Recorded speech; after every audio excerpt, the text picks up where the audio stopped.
A little stats recap for the coronavirus and this COVID-19 going on. Before we do, Dr. Lisle, I wanted to get a comment from you. In a county in New York, right near Long Island, there's Lori Curon gave a press conference. This was yesterday. And I just want to listen. They have now started to reopen certain parts of the county. And so now they have rolled out these very detailed instructions about what to do when you're on the tennis courts. Listen in here. Unless they're from the same household, has to bring their own tennis balls so that you don't touch other people's tennis balls with your hands. You can kick their balls, but you can't touch them. I'm going to blush, sorry. Of course, if you're playing with someone in your household, you can touch those tennis balls. To avoid confusion between whose balls are whose, you can use a marker, like a Sharpie, to mark out, to put an X or put someone's initials on them. Dr. Lisle, I feel as though when the officials start telling us how to take care of each other's balls, it's very, very difficult to take a pandemic seriously when I start hearing that. Oh, well... Who was this? The mayor or something? Or Lori Curran? She's the one of the executives in the city, of Nassau County. Got it. In New York. Got it. Well, sounds like she's a tennis pro, so she's trying to give very specific advice. Oh my. All right. Well, are we gonna let's talk just a little bit about just for entertainment about where Corona is at. I haven't been paying super close attention. My mind sort of drifts away from it more these days. However, one fact is coming to light that is it's both sad and it's reassuring. And we've been here before, but apparently it's looking like somewhere between 40 and 50% of all deaths are taking place in long-term care facilities in the United States. That's obviously I've worked in nursing homes, folks, and so they are very they're very sad places to be. And it's very heart-wrenching to be around these elderly folks that are so compromised in either mental function or physical function or both. And so the thought that, this virus will work its way through a nursing home, and it looked, by some accounts, this won't be perfect because this was just one sample, but I think in one set of data, there was about something like somewhere between 3,000 and 4,000 cases that went through nursing homes and about 500 deaths. So it was about somewhere on the order of, I don't know, maybe 15 or 20% of the people in a nursing home when the virus goes through there will die, which is just an awful, fear-inducing, tragedy that takes place. And so, however, the other, so obviously something that comes to mind is that a great deal of human intelligence and effort needs to go into figuring out how to see to it that this happens far less than it's been happening. Apparently, it's been rampant, not just in the United States, but in other places in Europe, etc., where we've just not had good protocols and a good understanding about how to manage something like this. Now, the silver lining part of this is obviously that you can look at half of the fatalities and realize that it's clear that they're not just elderly people, but they're elderly people in serious trouble relative to their more functional cohorts that are living independently out in the world. So there's apparently about 5 million people living in these kinds of facilities in the United States, and we've lost about 50,000 of them apparently. So it's 1%, which is, it's a huge number of people. But the big problem is it's a pretty big percentage of the people that have been infected, obviously. And these are like petri dishes. These are places where it's very easy to pass something like this along. The places where I worked, the people didn't have their own rooms. I don't know how common that is, but there was a lot of times just simply a sheet or some kind of a canvas between beds, etc. So you can just imagine what this looks like and how it feels, and then also how helpless the people feel under these circumstances, and how helpless they are. However, the silver lining is that once again we're seeing that the virus is not taking massive amounts of life years from human beings. It's taking small amounts of life years, and that's a good thing, obviously. So we can hopefully do better with our protecting our elderly people, but we also have to now look on a more utilitarian level, as far as I'm concerned. We have to look at the cost benefit of the things that we're doing and trying to analyze how much risk of human life, and when we're not just talking about a number of a yes or no digit, alive or dead, we're talking about how many years of life we are talking about being lost. That to me is the heartless sounding but intelligent analysis of this problem, or really, quite frankly, almost any problem.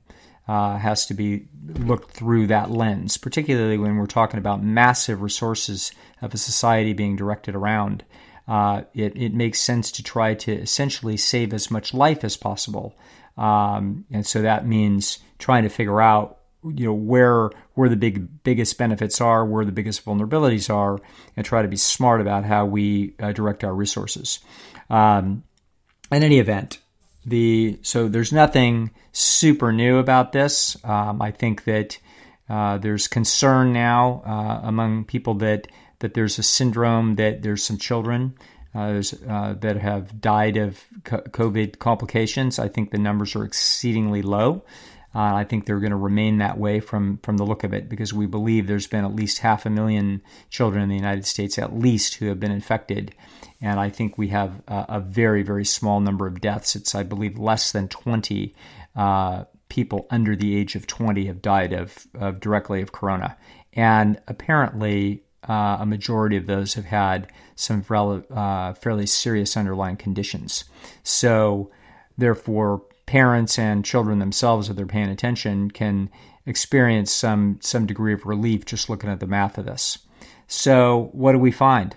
We're finding that this is a nasty stressor that is really pretty merciless if you're elderly and you are weak and frail, which many of our elderly people are, and as a result, this is going to go on for a while, and it may stick with us. But this hopefully will be the worst we'll ever see it, because we had the poorest preparation and poorest understanding.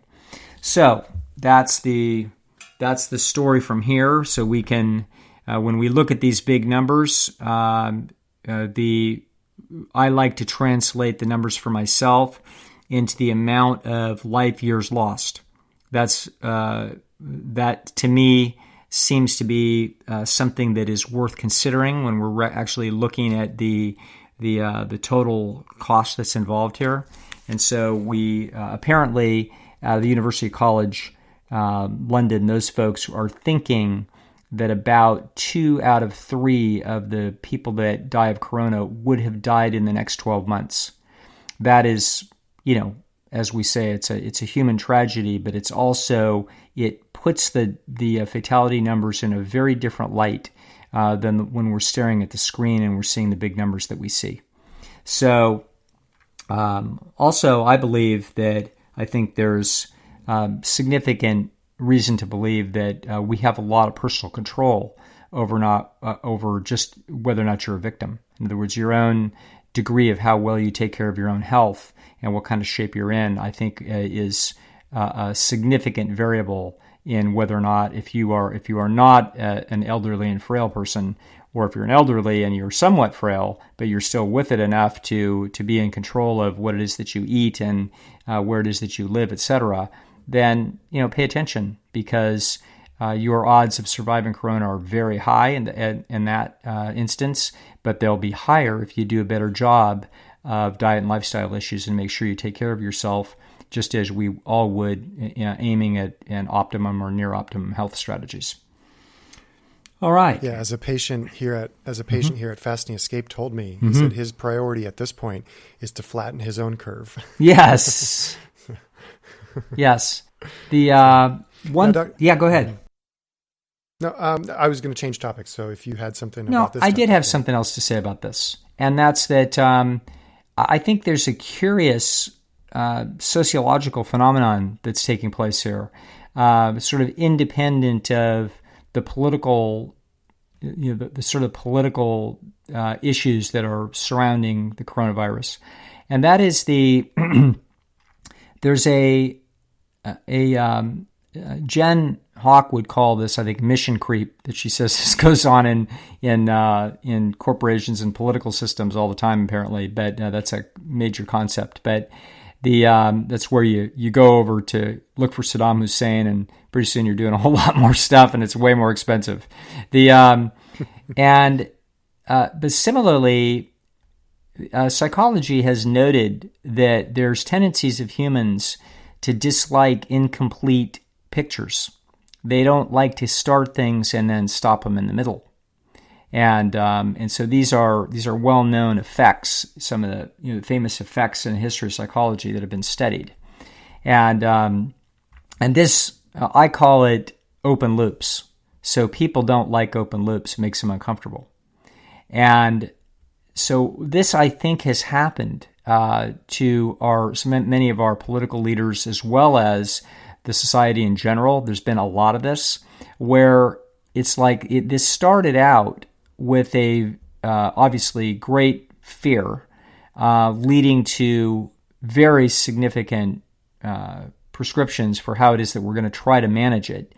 The essentially bracing for a tidal wave and understanding that a tidal wave could be catastrophic in many directions, and primarily that the health system could be completely overwhelmed, and all kinds of needed medical care for all kinds of other people could get pushed aside, and we could be in trouble of losing an awful lot of life as an ancillary, collateral damage to the coronavirus. And so obviously the right thing to do, if you're trying to think this through, is to flatten the curve. And that was a term that got bandied about and was very much the goal of what it is that we were up to. Then we got Jen Hawk's mission creep. and I will argue there's certainly political left and right ramifications that creep in behind this. But I think also, from my own sense of this, is that there's also this natural human tendency to, once you get in the middle of something, you want to finish it.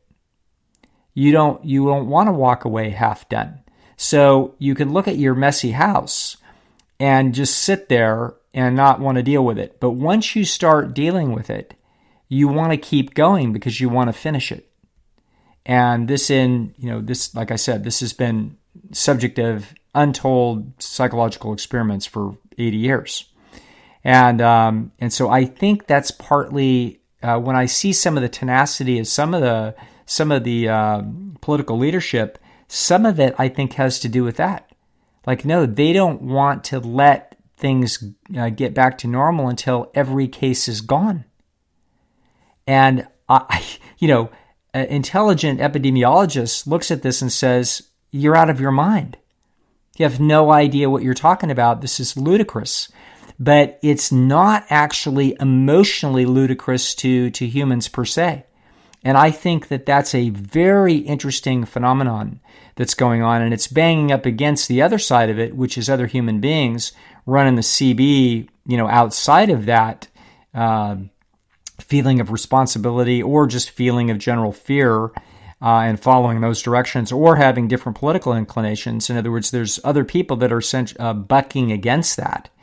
And it gets to be potentially fairly heated debate. And but I think that part of the desires of some of the leadership has, wherever you are, whatever state you're in or whatever the federal part it doesn't matter who we're talking about. Anybody that's in a position to be calling some shots on how a community would manage their situation. Some of the reason for the heavy hand has to do with, we're halfway in, let's finish it.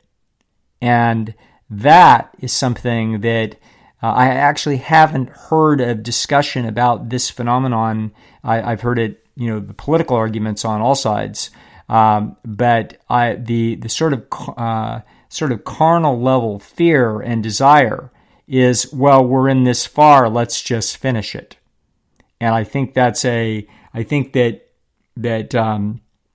the society will eventually have to push back against that, which they of course will. And so that will come apart. And I think that some of the officials' desires will wind up being tested in courts because they will feel like, no, I've got to do the right thing here. And the right thing is to keep my clenched fist around this situation. And we want to stamp it out. And I think, of course, that they're not going to be able to do that. So it's an interesting. Might as well. I wasn't planning on talking about this at all. But I've had a few other thoughts about this, which is that I like to, when I'm trying to solve problems and think things through, I like to try to move parameters around in my imagination. I think it's a useful way to sometimes look at problems from diverse angles and see if the problem is a categorical problem where there's either a right way or wrong way, or whether it's a parametric problem where, in fact, something that's right at 30% is wrong at 40%. And so it's a useful thing to, if you're not sure, move the 30% to 80% and then see what it looks like to you. And so I thought about this, and I thought about that I believe that the courts will wind up essentially rejecting heavy-handed moves by governors and mayors and so on and so forth, that they give them some latitude and then they're going to end that latitude. And we might say, well, now, is that the right decision? And I think it is the right decision in this case. However, I thought to myself, is it a right decision in principle? And the answer is, no, not necessarily. What if we had a virus that was 5 times more lethal than this? And it was not just 5 times more lethal, but it was more capricious. And it was picking off children. It was picking off 25-year-olds just coming out of college, grad school. And it's like, what if it was a lot worse? And what if what seemed to be reasonably called for until we knew what to do or what we were going to do was to have very draconian lockdowns? Okay, then what would the judges say? And I think the answer is, I think this becomes an extremely interesting legal question at that point. And we wind up with the legal system essentially trying to figure out, the answer to parametric problems, which is what the legal system often has to do and why they have case law and they mull it all over. And, essentially you try to figure it out willy-nilly is how this happens. So so I think really this becomes sort of an interesting legal frontier in principle, because I don't think we're set up that well to try to answer these questions, particularly in real time if it's coming at us relatively fast. And so, hopefully we never face Corona times 5. And if we do, I think that, of course, you may not get the public pushback that you're getting now. You're getting the public pushback now, folks, because the realities are seeping into people about what the real numbers mean for them. And they're understanding that their risk levels are actually very low. And they're understanding that they are willing to take those risks. And they are willing to put you and your family and your elderly people at risk. And the society, given the level of risk that's involved, that's a completely reasonable position. So, in other words, the society at this point would say, well, if you want to stay home and you have the resources to stay home and you don't want to shake anybody's hand and you don't want to go to a restaurant and you want to remain as protected as possible because you're terribly afraid of this, then you're free to do so. There's nothing to stop you. But you can't stop me from taking my risks. So, up to now, what we're seeing is that position, is just starting to now emerge. in America. And that's a legitimate position based on the level of the threats of the life risks that we see and the life risks that we each carry to each other with respect to the lethality of this virus. That could be different under different circumstances, and there might have to be interesting or dramatic and terrible legal questions to be pondered at some future date. And I hope I don't have to ever see it. So anyway, those are just some of my random thoughts about that. No, they're excellent, Dr. Lisle. And it keeps it in context, because I was thinking about this as I was listening to some more of the stats that you were saying in previous shows and previous videos that you've done. And I was thinking and saying the average person is average extroversion, introversion. And so I looked it up. I don't know if it's verified, so I didn't really spend a lot of time looking at it. But the average person apparently knows 600 people. So if the infection rate is 10%, 20%, whatever the figure, the different counties will have. So the average person is supposed to know if this thing was, the average person is supposed to know, 60 to 120 people that are that have been tested positive for this thing. Or if they haven't, that there are. And so if it's it's the one that we feared, 5% killer, then people should, they should know, at least 3 to 6 people that have died of this thing. But people, as far as my social circle, I'm kind of average in terms of extroversion, introversion. I don't know anybody. Like my friends don't know very many people. So just by just the smell test, it doesn't. Yes. I guess that's the algorithms going on. That's exactly the algorithms going on.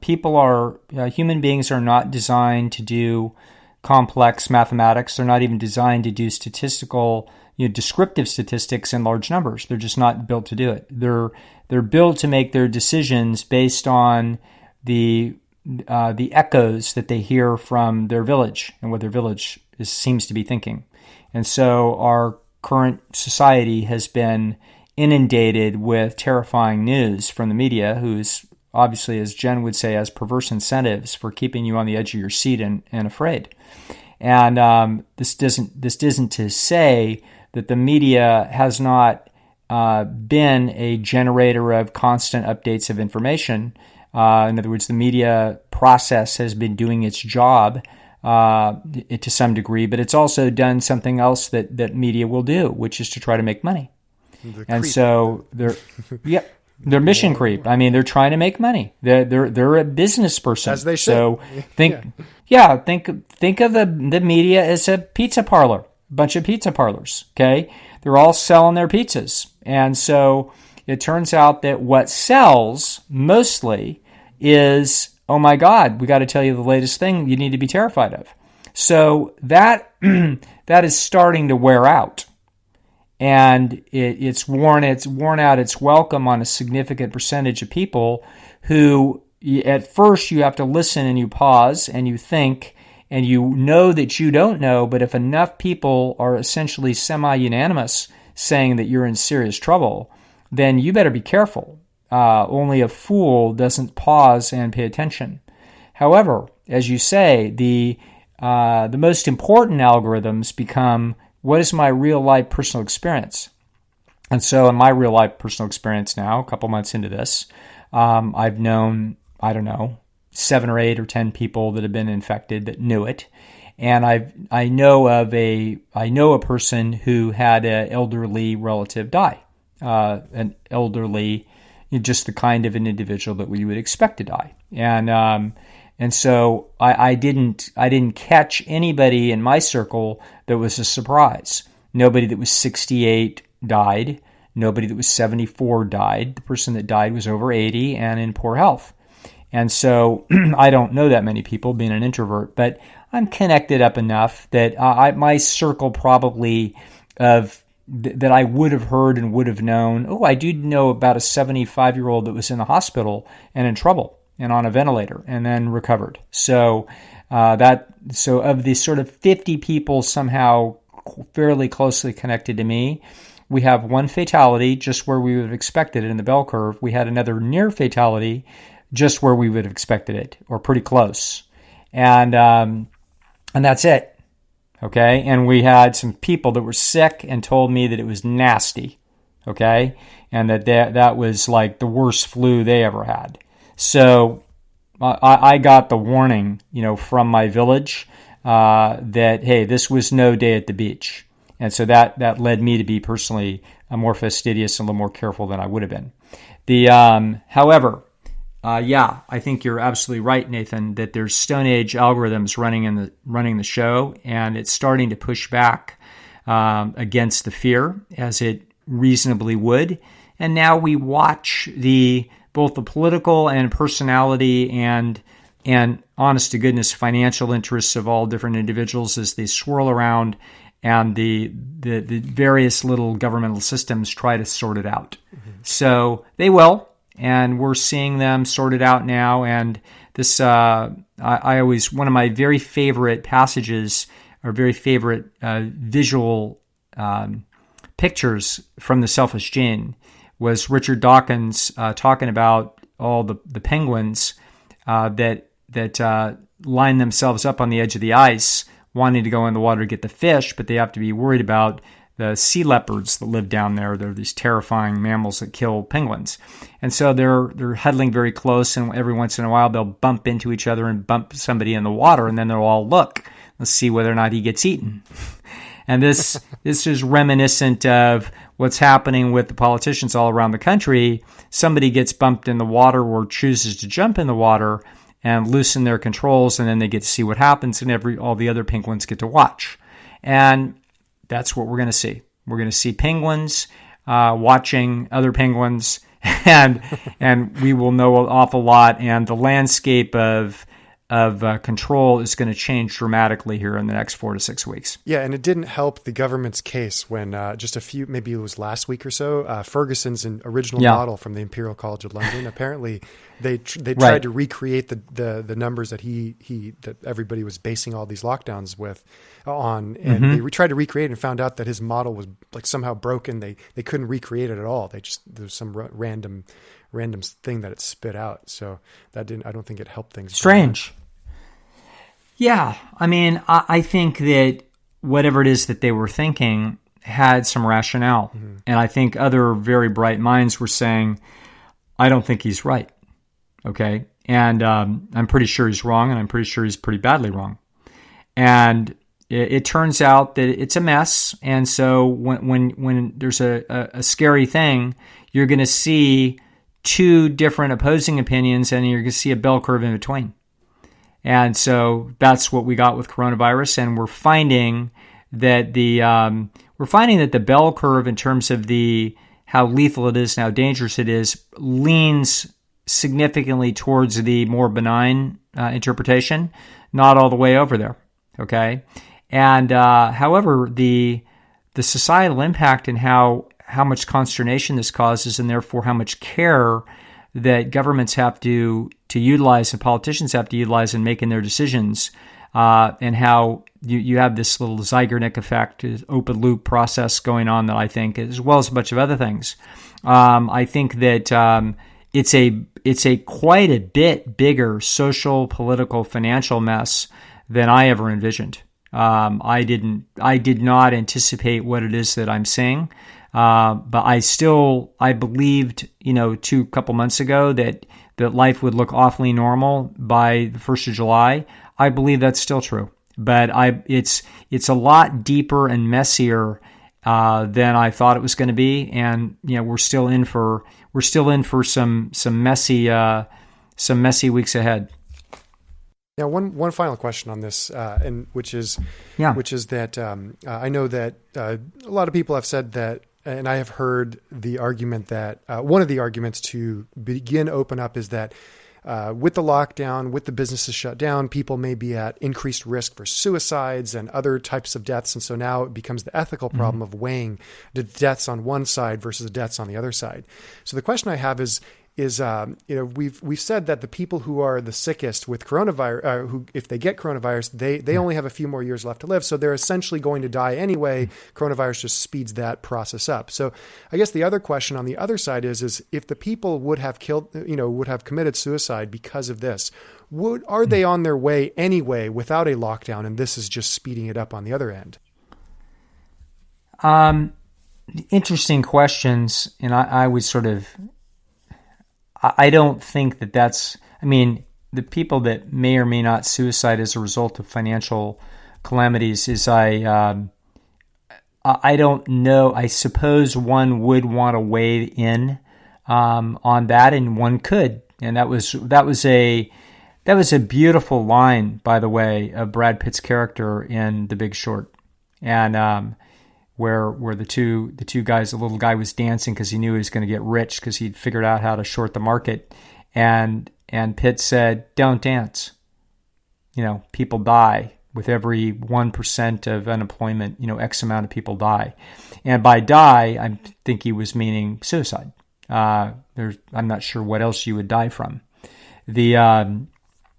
So I suppose it's a consideration, but to me, it would be one of many considerations, and it wouldn't be an apples to apples issue there at all. It's a much more multidimensional, multivariate, question as to the cost benefits of what it is that we're doing. Incidentally, it's very unclear about any benefits that have taken place as a result of this, other than the flattening of the curve and therefore not overwhelming health systems. I'm not sure, and a typical epidemiologist would tell you they don't really think that you're saving any lives with respect to the virus. You may save lives with respect to not overwhelming a health system. So that's the whole point of flattening the curve, is to distribute the deaths so that we don't overwhelm the system. You're not going to stop them from happening. Now, this is where it gets tricky and bizarre for people to try to think clear about this, because you look over to Asia and it looks like they just stopped it.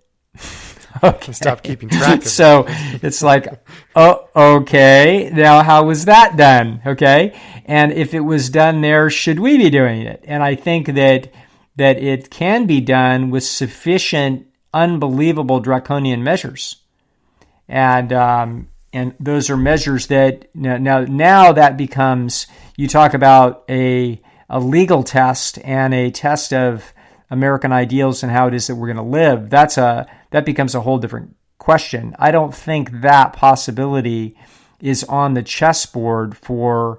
I don't think it was on the chessboard for most of these societies in Europe, and it wasn't on the chessboard for the United States or Canada.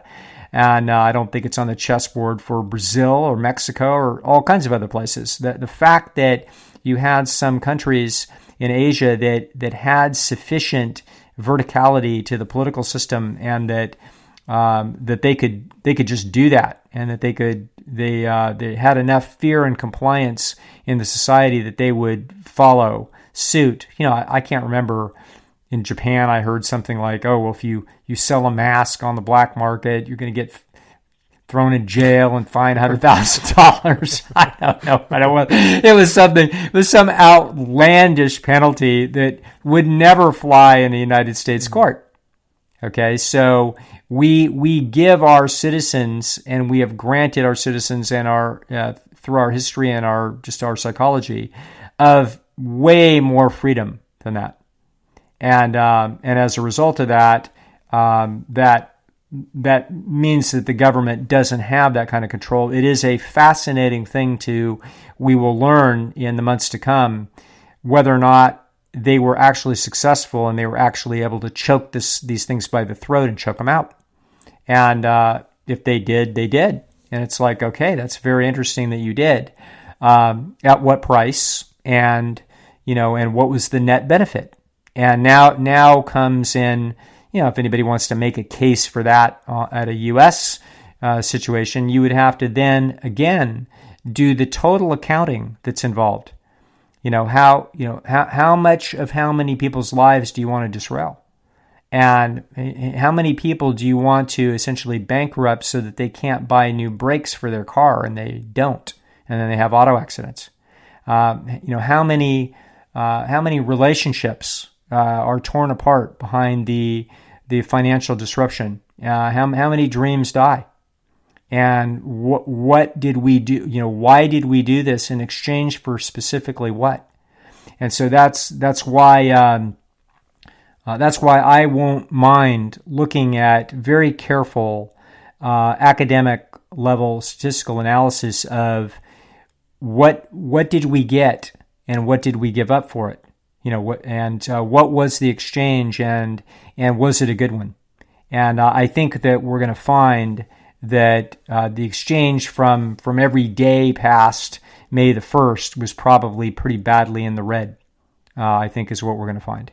I think that computing in the amount of uncertainty that we had through April, that we weren't quite sure what we were dealing with, and not enough people knew, and we didn't have a great enough understanding, that it probably made a lot of sense to be overreacting, very conservative, cross your fingers, flatten the curve, and try to get prepared. I think that makes a lot of sense.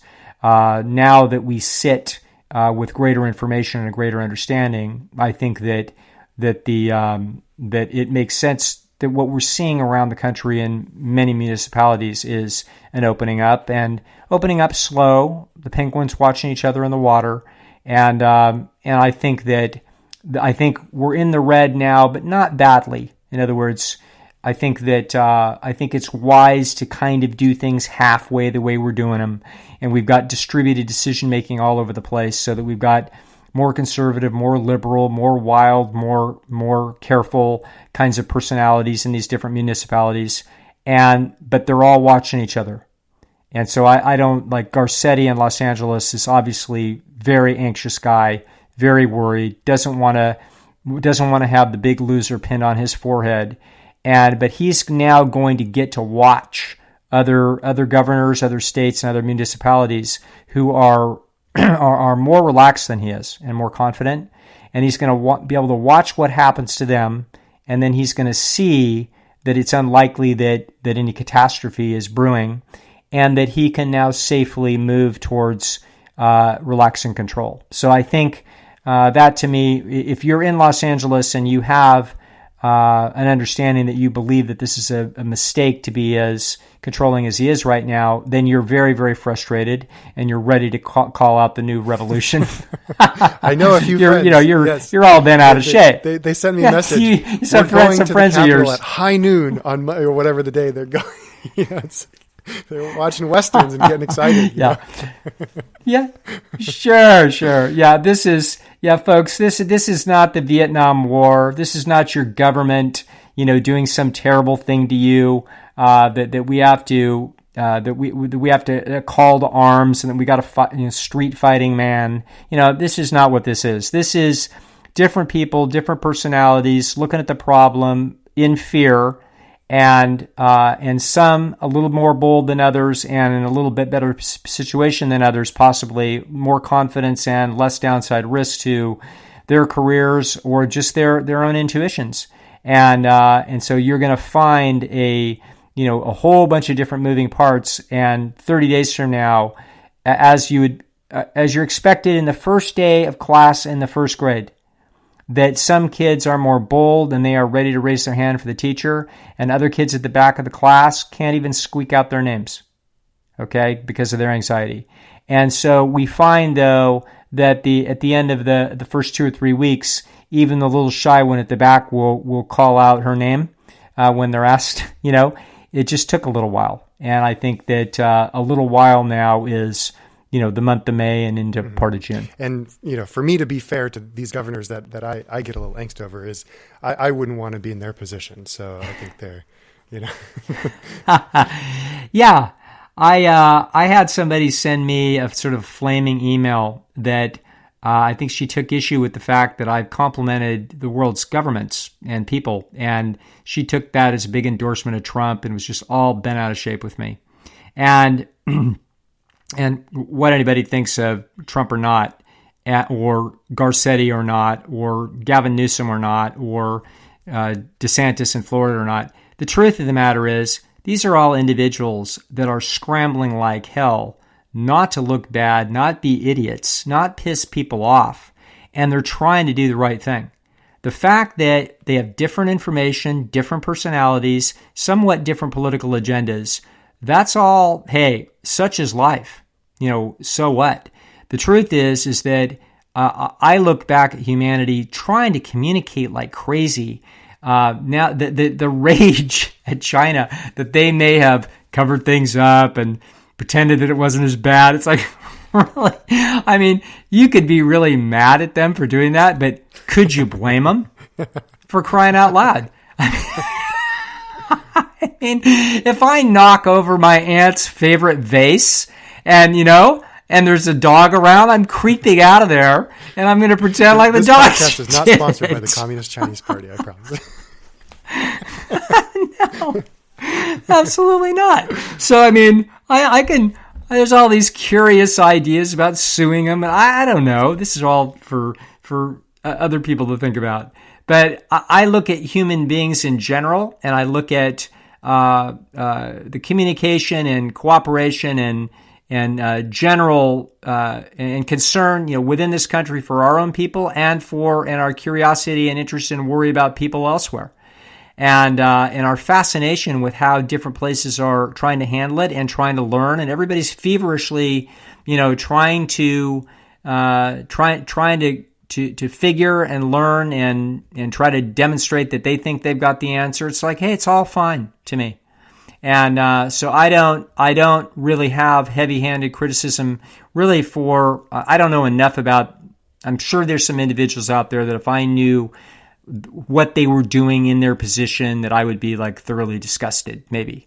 But I haven't actually, I don't even know of a single case about that. I know that there's people that I would disagree with, and I would debate them, and I would try to convince some of my position that my position might be different than theirs. But I don't know anybody that I've disgusted with. That I don't know, except one guy.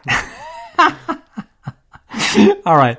So I was talking to a doctor friend of mine, and I said, hey, listen, there's this really good news. It looks like this group, may have a vaccine, which would be fabulous.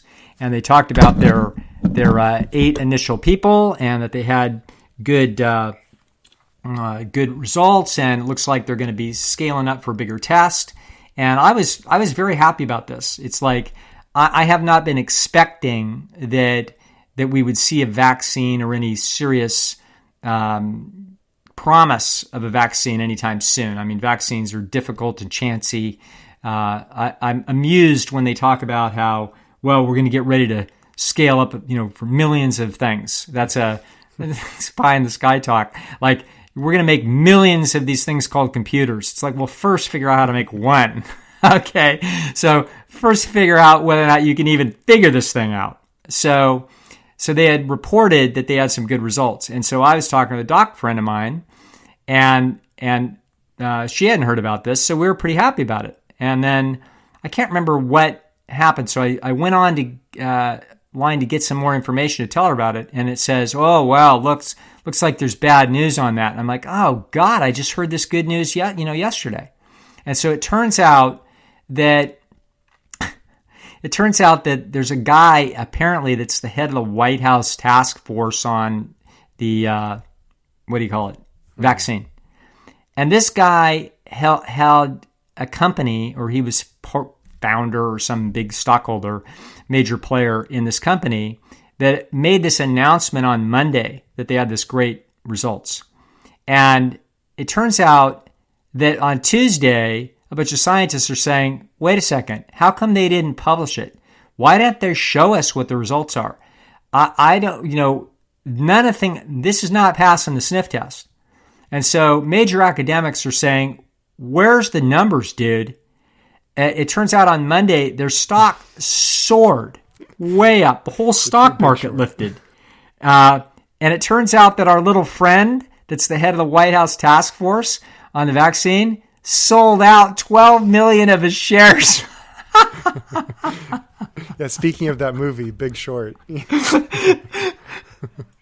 Yeah, and totally speaking, like that, it's so bad. I have never seen a news report so fast to put a blazing 10,000 watt eyeball, on a specific individual for pulling a stunt like this. I have no idea if this is actually what went down, but it looks, folks, really bad. That is the ultimate, what they call pump and dump on Wall Street. Yeah, we have a brand new virus that's going to save the world. And oh, by the way, while we're announcing this bogus result, probably, I'm selling all my stock. So yeah, it's an amazing carousel of drama, and we'll just have to keep learning more and slowly and surely moving in a good direction, as I think we generally are.